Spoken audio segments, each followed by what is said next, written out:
Amy Wroe Bechtel was born Amy Joy Wroe in Santa Barbara, California in 1972.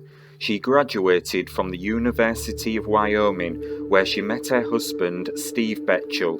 In college, Bechtel was a competitive long-distance runner. Amy and Steve got married in 1996, and the newlyweds moved to Lander, Wyoming. Steve was an avid rock climber, and the terrain there was more suitable for him to continue this hobby. Amy never stopped running. She ran both for leisure and competitively. She had hopes of competing for the United States of America in the 2000 Olympic Games. To make money as she pursued her dreams, Amy found work as a personal trainer.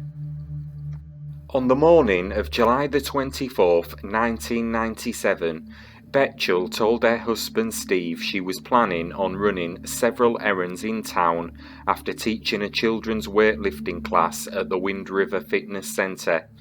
She stopped at Camera Connection, a photo store near her home in Lander, around 2:30 p.m. after teaching her class.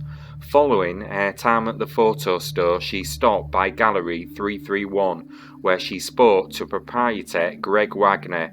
Wagner noted that Bechtel seemed hurried and repeatedly glanced at her watch during their conversation. Wagner's was the last confirmed sighting of Bechtel. After leaving the photo shop, it is believed by authorities that Amy drove to the Shoshone National Forest to practice the course of an upcoming 10K run she was enrolled to compete in. According to an eyewitness driving on Loop Road through the forest that afternoon, a woman resembling Bechtel was seen running along the road wearing black shorts similar to those she had worn earlier that day.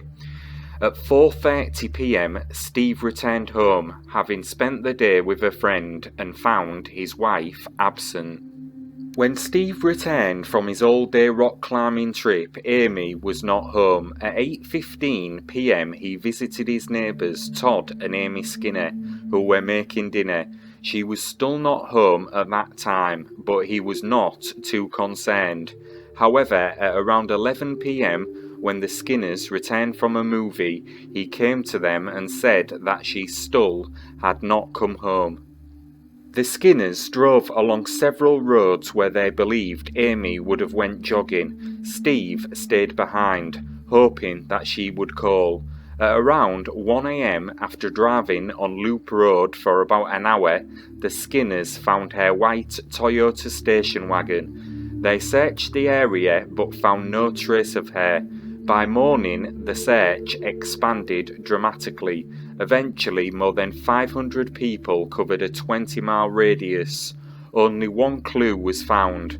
A footprint similar to her sneaker was found on Loop Road, but it was lost before police could retrieve it. After 8 days, the massive search was called off. Investigators initially believed Amy to have fallen victim to the elements, or potentially been attacked by a bear or mountain lion. The police received over 1,000 calls per day with tips and potential leads in Amy's disappearance. Additionally, various lakes and mines were searched with no results. However, they later suspected Steve after uncovering a series of his journals describing violence towards women, and specifically his wife. They included song lyrics and writings about power, death, and killing.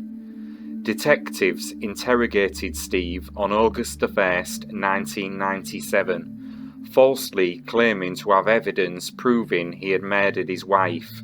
In response, Steve terminated the interview. He would later claim the journals had comprised song lyrics he had written for his band and that they were unrelated to Amy or her disappearance. In 1998, local police stated that Bechtel was not a central suspect in the case, but they had wanted to clear him of suspicion in order to follow other leads. which they were unable to do after his lack of cooperation. Steve provided an alibi for the time of Amy's disappearance, which was corroborated by friends who agreed they had spent the afternoon with him rock climbing. However, on the advice of a criminal defence attorney, Kent Spence, Steve refused to submit to a polygraph test. Additionally, a young woman driving through the area from where Bechtel disappeared claimed to have seen a truck matching Steve's in the area. In late August 1997, the FBI requested satellite photos from NASA of the area on the day of Amy's disappearance, but the satellite images provided no information. In June 2003, a digital watch was discovered by a doctor hiking near a river and was turned in to police.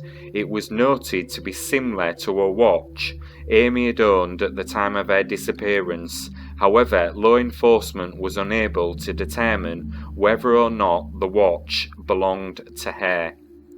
Dale Wayne Eaton, a convicted murderer on Wyoming's death row, has also been cited as a suspect in the case. According to his brother, he had been near the area where Bechtel disappeared at the time of her disappearance. However, Eaton has refused to discuss the case.